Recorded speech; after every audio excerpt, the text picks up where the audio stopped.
Hello and welcome to YouTube channel guys. हमने कल की वीडियो में वाइटामिन्स में हमने कल एक शॉर्ट वीडियो लाई थी, उसमें हमने vitamins and their scientific names discuss किए थे। तो मैंने कल आपको बताया था कि JKSSR भी वाइटामिन्स में से कौन सा क्वेश्चन पूछता है। यूजुअली दो टाइप के क्वेश्चन आते हैं वाइटामिन्स में से। एक तो कल वाले वीडियो में हमने जो डिस्कस किया कि साइंटिफिक नेम क्या होता है। दूसरा मेन क्वेश्चन जो JKSS भी पूछता है वो ये है कि डिजीज़ एसोसिएटेड विद वाइटामिन्स, कौन सी किस विटामिन की डेफिशिएंसी से कौन सी डिजीज़ होती हैं। तो उसके साथ साथ हम इम्पॉर्टेंट सोर्सेज भी यहाँ पे डिस्कस करेंगे कि कौन सा विटामिन हमें कहाँ से हमें मिलता है। ठीक है, तो इस वीडियो में हम पहले vitamins and their major sources को डिस्कस करेंगे, बाद में हम डिजीज़ पे आएंगे। तो विटामिन ए जो है ये आपको fish oil, dairy products and fortified food से मिलता है। ठीक है, these are the important sources of vitamin A. उसके बाद आपका विटामिन बी है। विटामिन बी जो है आपको whole grains, meat, poultry, fish, eggs, dairy products, nut, seeds and leafy green से आपको मिलता है। ठीक है, these are the sources of vitamin B. उसके बाद सी यूजुअली सिट्रस फ्रूट्स में मिलता है, जैसे आपका ऑरेंज हो गया, ठीक है, या लेमन हो गया। तो these are the important citrus fruits. Strawberries हैं, कीवी हैं, बेल पेपर्स हैं, ब्रोकली हैं, टोमेटोज़ हैं। ठीक है, so these are the important vitamin C sources. उसके बाद आपका vitamin D synthesized in the skin upon exposure to sunlight. ठीक है, ये स्किन में बनता है जब when we expose to sunlight. ये also found in fatty fish, egg yolks या फोर्टिफाइड फूड्स में भी आपको विटामिन डी की मकदार मिलती है। ठीक है, उसके बाद विटामिन ई है, तो ये नट्स में, सीड्स में, वेजिटेबल्स में या ऑयल्स या लीफी ग्रीन्स में आपको मिलता है। So these are the what we can say the important vitamins and their sources. अब मेन क्वेश्चन जो है वो JKSS भी पूछता है, वो पूछता है कि disease associated with vitamin deficiencies. यहाँ पे मैंने विटामिन लिए हैं और यहाँ पे मैंने डेफिशिएंसी डिजीज़ लिए हुए हैं।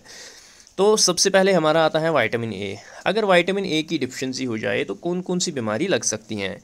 नाइट ब्लाइंडनेस होती है, ड्राई स्किन होता है, increase risk of infection. Night blindness क्या होती है, इसमें जो है प्रॉब्लम होती है वी कॉन्ट सी, मतलब कि अगर लाइट डिम या डार्क हो जाए, डिम या डार्क लाइट हो जाए तो उसमें एक आदमी को नहीं दिखता है। ठीक है, उसको नाइट ब्लाइंडनेस कहते हैं। ठीक है, सो विटामिन ए के साथ एसोसिएट है डिजीज़ नाइट ब्लाइंडनेस, या इसमें ड्राई स्किन भी हो जाता है या इन्फेक्शन होने का रिस्क बहुत ज़्यादा बढ़ जाता है। ठीक है, उसके बाद विटामिन B1 की डिफिशिएंसी से कौन सी डिजीज़ होती है।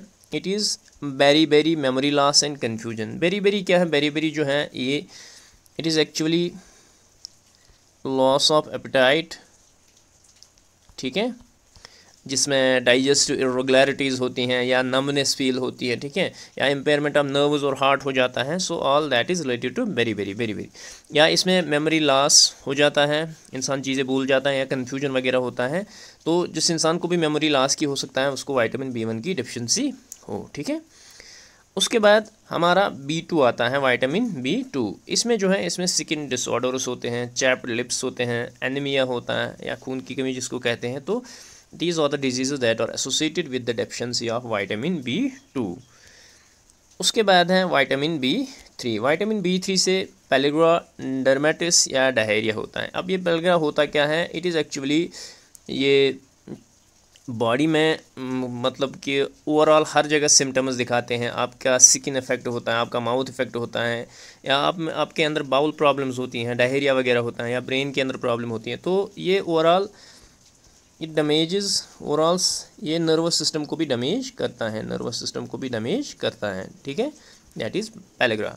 सो it is the disease that is associated with the deficiency of vitamin B3। और ये डर्मेटिस जो है ये स्किन डिजीज़ है, ये भी विटामिन B3 की डेफिशिएंसी होती है। तो इसमें क्या होता है, सनबर्न्स होते हैं। ठीक है, इसको स्किन फोटो सेंसिटिविटी भी कहा जाता है। ठीक है, इसमें जो है इंसान की स्किन जल जाती है।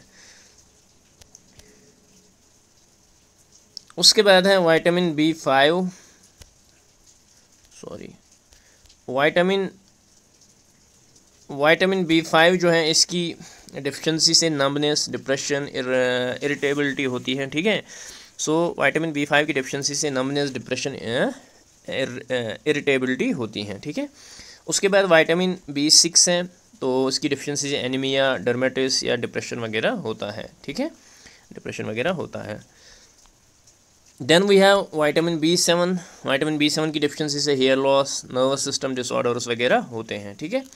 उसके बाद विटामिन B9 है, वीकनेस, फिट्यूग, न्यूरोलॉजिकल इश्यूज आते हैं किसकी डिफिशिएंसी से, विटामिन B9 की डिफिशिएंसी से, ठीक है। उसके बाद विटामिन B12 है। विटामिन B12 से क्या होता है, टायर्डनेस, लाइट हेडेडनेस, ठीक है। तो इन चीज़ों से जो है विटामिन B12 की डिफिशिएंसी से ये डिजीज़ होती हैं, ठीक है। उसके बाद आता है विटामिन C। मेन जो डिजीज़ है विटामिन C की डिफिशिएंसी वो स्कर्वी हो जाती हैं। आपने देखा होगा कि जो गम्स होते हैं, इंसान के जो गम्स होते हैं वहाँ से ब्लड आता है, ठीक है, यानी जिसको हम पुअर हीलिंग क्या कहते हैं, पुअर वाउंडिंग बोलते हैं, ठीक है। तो उस टाइप की डिजीज़ को जो है स्कर्वी कहते हैं। इसमें क्या है, इसमें जो है खून की भी कमी होती है और जो गम्स वगैरह हैं वहाँ से ब्लड वगैरह आता है और ओवरऑल जनरल वीकनेस लाता है इंसान की बॉडी में, ठीक है। तो ब्लीडिंग गम्स, इन्फेक्शन वगैरह ये सब चीज़ें जो हैं स्कर्वी के साथ ही एसोसिएट है। सो विटामिन C की डिफिशिएंसी से स्कर्वी होता है। ये क्वेश्चन आम पूछा जाता है जीके SSB के, स्कर्वी जो है किस विटामिन की डिफिशिएंसी से हो जाता है। So you must remember that it is the vitamin C, it is the deficiency of vitamin C that leads to scurvy, ठीक है। उसके बाद विटामिन D है, उसकी डिफिशिएंसी से रिकेट्स, ऑस्टियोमैलेशिया होता है। रिकेट्स क्या होता है, ये बोन्स में जो है वीकनेस आती है, ठीक है। अब ये ऑस्टियोमैलेशिया क्या है, ये इसको सॉफ्ट बोन डिजीज़ भी कहा जाता है, सॉफ्ट बोन डिजीज़ भी कहा जाता है। इसमें जो है हड्डियाँ नरम पड़ जाती है और वो खुदा ना खास ईजीली ब्रेक भी हो सकती हैं, ठीक है, और वो बेंड वगैरह भी होती हैं। तो ये एक बहुत बड़ी प्रॉब्लम है जो विटामिन D की डिफिशिएंसी से हो जाती हैं, ठीक है। सो विटामिन D की डेफिशिएंसी से दो डिजीज एसोसिएट है। नंबर 1 है रिकेट्स और दूसरा है ऑस्टियोमैलेशिया। रिकेट्स जो है ये वीकनेस ऑफ बोन्स होती हैं इसमें, ठीक है, और ऑस्टियोमैलेशिया जो है ये सॉफ्ट बोन डिजीज़ हैं जिसमें हड्डियाँ जो हैं वो वीक पड़ जाती हैं और वो ईजिली बेंड और ब्रेक भी हो सकती हैं, ठीक है। Then we have vitamin E। तो इससे जो है muscle damage, nerve damage, vision loss वगैरह होता है, ठीक है। Muscle damage, nerve damage, vision loss वगैरह होता है। At the end we have vitamin K। Vitamin K की डिफिशिएंसी जो है वो हेमोरेज, पुअर बोन हेल्थ होता है। हेमोरेज क्या होता है, हेमोरेज होता है ये actually lot of bleeding inside, इंसान की बॉडी के अंदर ब्लीडिंग वगैरह हो जाती हैं, जो ये क्या कहते हैं, इंसान की जो इंटरनल ऑर्गन्स हैं वहाँ से मतलब अंदर से जो है ब्लीडिंग हो जाती है, दैट इज़ हेमोरेज। और ये किसकी वजह से होता है, it is because of the vitamin K deficiency, ठीक है। विटामिन K डिफिशिएंसी, इंसान की जो वेन्स अंदर से होती हैं वो डैमेज होती हैं जहाँ से फिर ब्लड आना शुरू हो जाता है, ठीक है। तो that is haemorrhage is the disease that is associated with the deficiency of vitamin K। So this was all about this video. I hope आपको हमारा कंटेंट पसंद आया होगा। मिलते हैं नेक्स्ट वीडियो में, till then take care, bye bye.